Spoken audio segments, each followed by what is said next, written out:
All right. So what we see then is when troubles start in the food supply, especially, the urban poor are hit very hard. And the leadership of the masses of people in Paris are mostly going to come from the skilled artisans. Skilled artisans. And what are called journeymen. What we have to understand is a lot of these people have a trade. Let's say they're a blacksmith, maybe a goldsmith, silversmith. You know, a lot of the names of people, that is their personal names, comes from their occupation. Baker, right? Ever met Mr. Baker? Yes.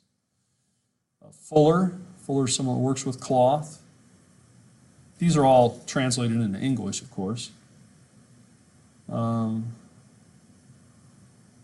So on. Smith, of course, obviously a very popular name. Well, these trades then are not something that, let's just say I'm a guy, you know, I'm a teenager or whatever, and I'm on a farm, and I say, hey, I'm gonna be a blacksmith. And so I just go and get a fire going and get an anvil, and I start being a blacksmith. That's not the way it worked. There were trades, they're not really unions, I'd call them guilds. I suppose similar to a union, in that they controlled the trade. They limited the number of blacksmiths in a town or bakers in a town. Why? Because they wanted to limit competition, because they wanted to keep the price up. So we don't have too many guilds today. I just think the only really active guild that probably we could identify with some of these things would be the American Medical Association. The American Medical Association is a trade guild. They control who becomes a doctor, and they control what doctors do. They license doctors, and they can unlicense doctors. They run medical schools, and they endorse them. And they also limit the number of doctors. They don't want there to be too many doctors. Because if we had a lot of doctors, guess what? The price of going to the doctor would go down. Okay? So, you know, sometimes you say, well, there's a shortage of doctors, there are no doctors. That is all, I won't say completely artificial, but it is orchestrated. Let's say you wanted to become a doctor. One of the easiest ways for you to get into medical school would be to tell them you're leaving the country once you get your degree. Tell them you're moving to Haiti and you're going to be a doctor who volunteers down there. You'll have a lot easier time getting into medical school because you will not be entering the workforce in the U.S. If you can assure them of that, it'll go easier for you. Anyway. So that is what a trade guild is. For example, if somebody wanted to be a baker, it's control. You would go to somebody who has a bakery, a baker, and you would say, take your son. Typically bakers were men. All these trades were done by men, most of them. And you'd say, well, you know, I got a healthy son here. He's 12, whatever. Would you take him in and teach him how to be a baker? So the baker might say yes, he needs the help and he wants to do it. What happens? Well, the baker would provide your son with a place to sleep and food to eat and training. Your son would provide his labor for free. He's not going to get any money. Okay? And that training would go for several years. Usually a minimum of 7. So if he comes in there at 12, he won't be done with the training till he's 19 or 20. Now, it's not guaranteed, but he should learn how to be a blacksmith, learn whatever the trade is. And then as he gets a bit older, he's more useful around the shop, he knows more, he's stronger, then he'll be given more and more stuff to do that will actually help the blacksmith or the baker make more money, presumably. And then he would have to go to a guild or to, those who oversee, say, bakers or blacksmith, and report on the progress, report from the guy he's working with. He's doing a good job. So then you would move from just being this kind of child who's being trained, right, an apprentice, and you would move to a journeyman. The journeyman then is someone who's been trained, but they are not yet fully a member of the artisan guild. Does that make sense? And that may last for a while too, because to be a full member, you would have to do what is called a masterpiece. You'd have to make something that the guild certifies that you're now a master of whatever this craft or work is. So it's called a masterpiece. So you become a master of the trade. And then it's still a further step to ever get a shop, a place where you would do it on your own. Because in this town, there's only room for 3 bakeries. We already have 3 bakeries, so you'd have to move to another town if you want to start a bakery, or wait till somebody dies or whatever. And that's pretty much your choice. Okay, so that's how they controlled it. So what we're saying here with artisans and journeymen, the artisans are the ones that pretty much run things, run the shops or whatever they are, and the journeymen are the ones that are really invested because they've already probably put in at least 7 years of training and so forth. And they're kind of waiting for their opportunity to get their own shop, okay, which may or may not happen in their hometown. Now, the other thing is to think about private property. These people believe in private property. If you remember when we talked about John Locke, he talked about life, liberty, and property were inherent values, right? We were born with these inalienable rights, life, liberty, not the pursuit of happiness, but property is what he said. Now the question here, they're going to say, yes, we're all about private property, but only if you worked to get that private property. What are they saying? If you inherited the private property, you don't really deserve to have the private property. Only if you worked for it, paid for it yourself. They also didn't really believe on living on investments or in that sort of thing. But if you were working, you might well inherit something from your family. If it was not too much, that of should be an if it was not too much. So what is this going up against? This is mainly going up against the nobility. The nobility are really the only ones with property that they would inherit from their, or much property that they would inherit from, and titles and privileges that they did not work for. They get it because they are inherently do that. I am the son of the duke. When the duke dies, I will become the duke. The duke has a control of hundreds, maybe thousands of acres of land and so forth. Then I will take control of that. Did I work for it? No. But I deserve it because I was born to this role. Okay?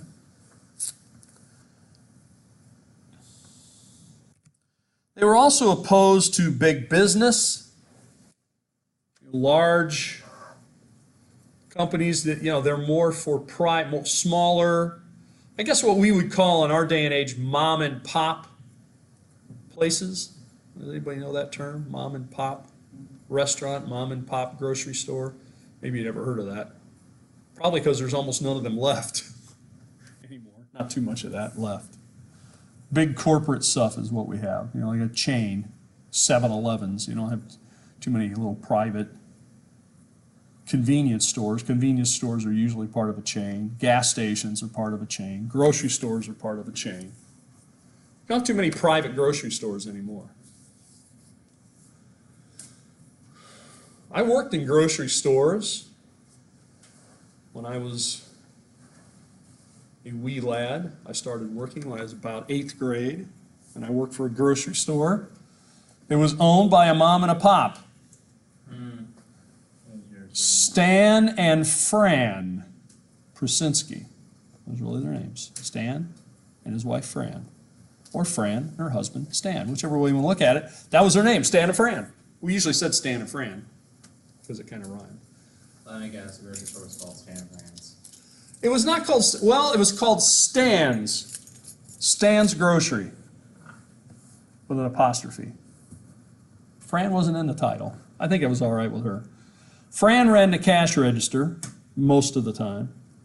And Stan ran the meat counter and kind of everything else. But then he would hire like somebody like me, a punk, to do his dirty work.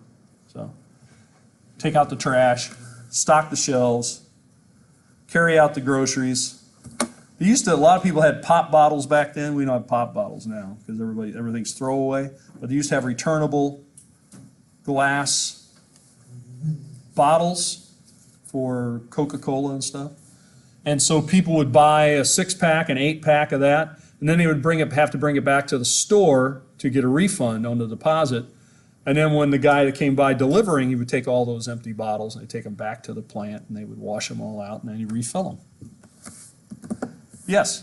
Do you think most of the people in France at this time found their identity in their work or what they were born in? Because for like Marxists who like came what, 50 years later, Marxism? Yeah. Marxism, it was more, he presented like you are what you do. So they found their identity in that, but it seems like... Well, yeah, it's a good question. Was it what their work is or what they were born to? I would say you're kind of born to your work. So it is your work, but it's what you're born to. There's not the idea that you're really going to change. There wasn't a lot of mobility, is what I'm saying. So in other words, if my father had been a farmer, my grandfather was probably a farmer, my great-grandfather was probably, and I'm probably going to be a farmer. So is that my occupation or is that what I was born to? See what I mean? Yeah. And if I was the Duke, you know, if I'm the Duke, then my father was the Duke and my grandfather was the Duke and my son will be the Duke. So there was the idea that you were born to your position in life, and that pretty much dictated your work. If you're a peasant, you're never going to not be a peasant. Now, it is starting to change here during the French Revolution, like we mentioned last time. Those who are at the upper level of peasantry, right, the ones who own businesses and who are making a lot of money, want to sort of become nobility. They're not really interested in moving all the peasants to great freedom. They're really interested in moving themselves into privilege. They're really the ones who get the revolution started. There's a little bit of mobility. There's some mobility. You know, you could maybe from a farm go work in a trade in a village or something. So I don't know if I'm answering your question. But I would say, yes, maybe it's changing, maybe things are changing. I think, like in our society today, people find their identity in education because... Think so? Yes. I found my identity in the flag patch on my shoulder. Okay. Education, I think people that get education see it in education. I don't know if people who don't get education... But I think a lot of people who aren't, who don't go and receive higher education, they may not feel like that's what they are called to do, but I'm sure that a lot of them experience like persecution, if you will, because of that's like the wrong word. Persecution, yeah. That's a strong word. Because they are uneducated, and it's so hard to find a job if you're not. Yeah. So. Yeah, I mean, I'm sure, well, obviously we do place a premium on education. Some people challenge education, They kind of point to what I guess I would call exceptions. Like somebody like college dropouts that become billionaires. There aren't too many of those, though. Bill Gates, right? Zuckerberg and a few of these guys who are obviously on a path to great education, but they decided they would make money instead, and they would make it right now. And so they never finished college. So I've heard people say, well, I don't need to finish college. Mark Zuckerberg didn't finish college. And look at him, he's a billionaire. I cannot finish college, and I can become a billionaire. I say, well, okay, maybe. But statistically, if you take a look overall at people who drop out of college and people who finish college, or people who don't go to college, generally people who finish college are going to do better than those who don't. Obviously, you can find exceptions, but like a guy that's going to play pro basketball or something will drop out of college and make millions. So, but yeah, I think you're right. I think you're right. Education, in America, we like to think that everyone's equal, and we like to think that everybody has an equal chance, and we like to think that anybody can become whatever they want to become, right? In politics or business or whatever, they can do whatever. I don't know if in practical terms that's true. I think it's a lot more true here in the United States than it is in most places in the world. That you can start with very little and you can end up with a lot more, and have a very different life than your parents. Yeah, and I don't think it's just a dream. I mean, I think That's it's a walking example of the American dream. You started out as a farm boy in Arizona, and he's about to retire as an Army chaplain. Yeah. Yeah, I mean, it's, I think there are a lot of stories like that. I started off I mean, his family quite was poor. dirt poor. Like, Yeah. they did not have heaters in their house poor. Yeah, I started off pretty poor. No one in my family still has gone to college. I'm the only one who even went to college. A lot of them didn't. Some of them didn't finish high school. So it's a big difference. My life is very different. I mean, unbelievably different than my parents. So, and yes, I think it's education that made the difference. But I'm not really sure if people who don't get an education think about the fact that they didn't get an education as much as those who got an education and see people who didn't think about it. Does that make sense? No, but I think I disagree. You really? Okay. Yeah, just from like experience. I mean, it'd be like something worth surveying. Yeah. Like, Yeah, I mean, but a lot of my relatives, they might say, well, yeah, maybe I should have gone to college, but they really didn't want to go to college. I don't And- think everybody's made for college, but I think that our society like begs of it. Yeah, well, that's true. Sorry. Well, that's all right. No, that's good. It's interesting. And it's about the perspective. These people see, and this is really what the French Revolution in part is about, is the way people see themselves and the way they sort of feel trapped. Many of them feel trapped to their birth and to their job, and they want something different. And when it really comes, what really motivates them then ultimately will be when the financial crisis comes to France, and then a food crisis comes to France, and these people do not have the food to eat.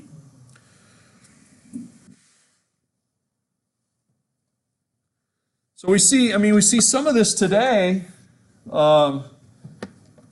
favoring the government to step in to guarantee jobs and prices and wages.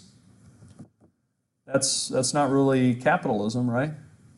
Well, recently, from what I understand, there have been some orders set forth that they're going to put a tariff on washing machines and solar panels. I don't know what else, but I've heard those two things mentioned. Why? So that we will buy washing machines made in the United States and solar panels made in the United States, and not those made in other countries, especially China and Korea and so forth.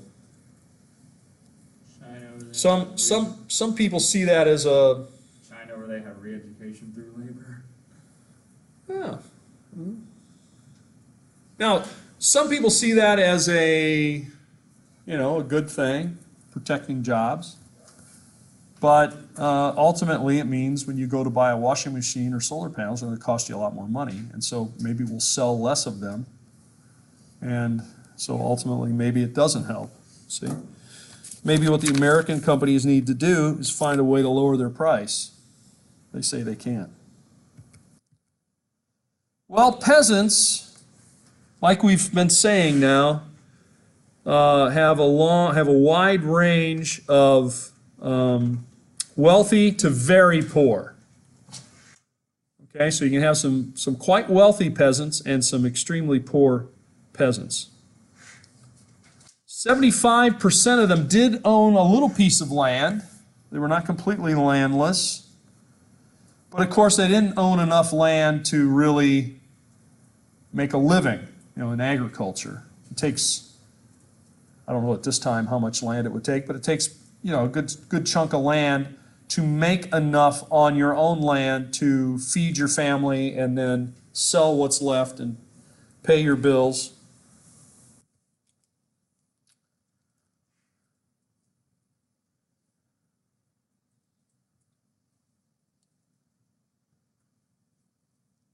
Do they pay their bills in their trade? A lot of times it is, but some of that had started to change. Because what the nobility found out was actually converting it over into coinage or money worked to their advantage. So sometimes they began to take, instead of service, like say you're going to work on my land, or you're going to do this, you're going to do that for so many days or whatever, they just converted it over, you're going to pay so much money. Because that way the nobility got a fixed amount and they got it reoccurring. It's kind of like today in our world, what I try to avoid in almost anything that I can is having regular and reoccurring billing. Right? Like for example, they try to get you to buy razor blades from a company. I won't mention any names. And they want you to pay them and give them a credit card, and then, whatever it's going to be, 10, 20 bucks a month, and then they're going to send you stuff every month. And there's all kinds of things like that today. Or the same with subscriptions to other kinds of things, where we're just going to send it to you, you don't order it, we've got your credit card, we bill you. We just keep doing that until you tell us to stop, and then sometimes it's hard to get them to stop. Right? Kind of like my friends at the satellite company who, when I switched, were reluctant to let me leave. Anyway. So, they switched to money because the coinage and the money was easier to handle, easier to keep track of, and more immediately disposable. So the peasants then, since they were a little more prosperous in some other countries, especially those people in Eastern Europe, we're going to see that they were concerned about these taxes, what we're going to call taxes or fees, and feudal dues. And that's what they end up calling this. Instead of you working for me so many weeks out of the year, you're going to pay your feudal dues. And so that's what they get concerned about. Most of the peasants are quite religious and loyal to the king. So this is why also when someone tries to take a very strictly Marxist interpretation of the French Revolution, that I think it becomes problematic. Because the people were very loyal to the king. They did not want to get rid of the king. What they didn't like was the system under the king. In fact, what they hoped, or what they felt, at least in part, until it was proved otherwise, is that the king was on their side. The king is supposed to protect his subjects, protect his people. And they were loyal to the church, especially to their parish priest. Their parish priest they knew well. The parish priest was in their community. The parish priest was the one who baptized their babies, did their weddings, did their funerals, heard their troubles, tried to tend to their needs. Okay? So generally, parish priests they liked, but the upper controlling part of the church is what they didn't like, or what they came to dislike. They didn't trust, like bishops and cardinals and stuff like that, because a lot of politics they were involved. However, landless workers became a problem, especially when the food supply goes down and the crops aren't working. There's no work for them, there's no food for them. So a lot of these guys become what I'll call bandits, robbers, right? Ruffians who will attack people along the road, take what they have, they hide, especially in the woods or rural areas where they know the road, where you're going to go through this area, where there's no houses around, they hide out there. They see you coming through. 4, 5, 6 guys surround you, persuade you to give you what you have, maybe bop you on the head. Maybe not, but maybe. Depends on how much you resist. And then they make their way. That's how they're doing it. Many of these peasants who start to lose their work and their money join rioters searching for food. So, you know, if you watch Walking Dead, you'll get the idea somewhat of what the French Revolution was like. Right? The worst thing on The Walking Dead are not the zombies, it's the other people, right? At least that's the way it seems to me. Yes, the zombies are a constant threat. To me, if I was going to make The Walking Dead into symbolism, I'd say the zombies are things like poverty and hunger. They're always coming after you. But it's the people who are the ones who are going to connive to really betray you, kill you, torture you. Zombies don't torture you, they just eat you up. Yeah. Poverty is like, it has been likened unto a wolf or wolves. It's always there. They're always out there waiting. Poverty's always waiting. Waiting for you to get weak. Waiting for you to get careless. Well, if you've been truly poor, you'll understand that analogy. That's what poverty is like. It's like a wolf. Or I see it like a zombie. They're always out there. They're always lurking. But you kind of know what they're going to do. Zombies are very predictable. People are not. Wolves are kind of predictable too. Well, peasants, not a major part of the revolution, really. After feudalism was abolished and the taxes were eased, many of them returned to their old way of life, which is what they were concerned about. It were the peasants that were actually went off to be the soldiers for the armies of the revolution. So, I mean, this idea that you know, the French Revolution were the peasants or the workers, you know, were rising up against the king or the nobility. You know, really the peasants, yes, there were some riots, there were some things peasants did, but it was mostly focused on food. For the large measure, the peasants go off and join the armies of the revolution. They don't deny that. I mean, they don't, you know, I don't know if all of them were happy about it, but they go off and join the army of the revolution. And many people think, well, you know, the peasants should have been enraged by their situation, but in fact, they were not, or at least not to a high level.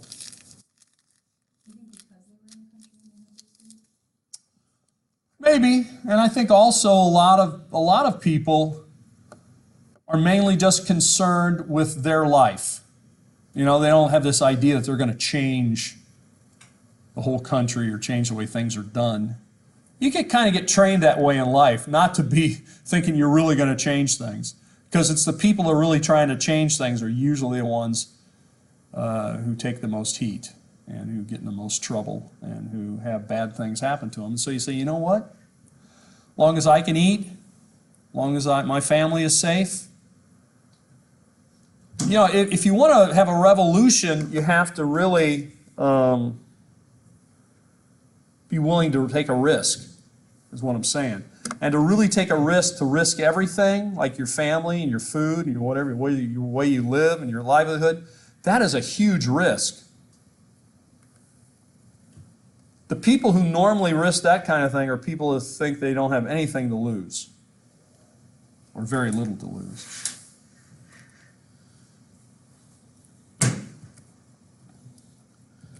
Well, let's take it this way. France, before 1778, seemed unlikely that it was going to have a new revolution. The rich people and the rich society, the aristocracy, seemed to be the natural state of things. Generally, there was prosperity in France, a lot more than other countries. Some people, of course, had complaints, but most of the complaints were kind of vague and didn't have a lot of meat to it. And those who could change things had too much to lose. Had too much to lose. And if you're going to risk everything, you got to either know you're going to win, you got to be pretty sure you're going to win, or you got to feel like you don't have much to lose. That's why somebody who's in a desperate situation, like if the saying goes, desperate people do desperate things. And revolution's pretty desperate. I think I've got one more screen here. Let me see what's on here. I know this is a lot, but it'll be up on the PowerPoint if you can't write it all down there or whatever. You can read it there. I mean, you can see it on the MyFire. So after 1778, things are going to change quickly.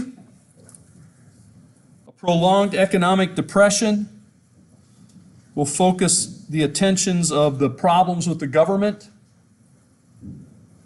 And people then wanted to reform things from the top down. And this is what Louis sees himself. He has a crisis, and he's really not up to the challenge of this crisis. He'd really rather be doing other things, it seems. Now let me say this, up on MyFire now are the assignment, all the things where you can upload your assignments for this week.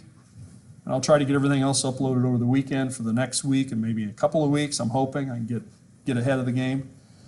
So turn everything in there. One's your paper outline, one's a video. I put another section of the video up.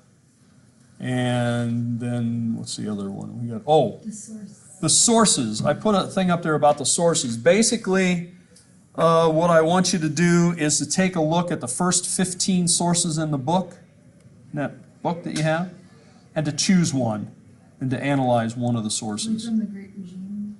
Yes, the blue book. I mean, I think all of them are still blue. Yeah, so there are 15 sources there to kind of go through the early part of the revolution. And then what we'll do is the next one, it'll be like starting with 16 up to, I forgot what it is, 30. And then the next one, 30 to 45. When is that due? Sunday night. Okay. Sunday night at 11:55. And if you look on the syllabus, you'll see it there. And also when you open the assignment, you'll kind of see what it is. But basically, if you look at the syllabus, you'll see it there.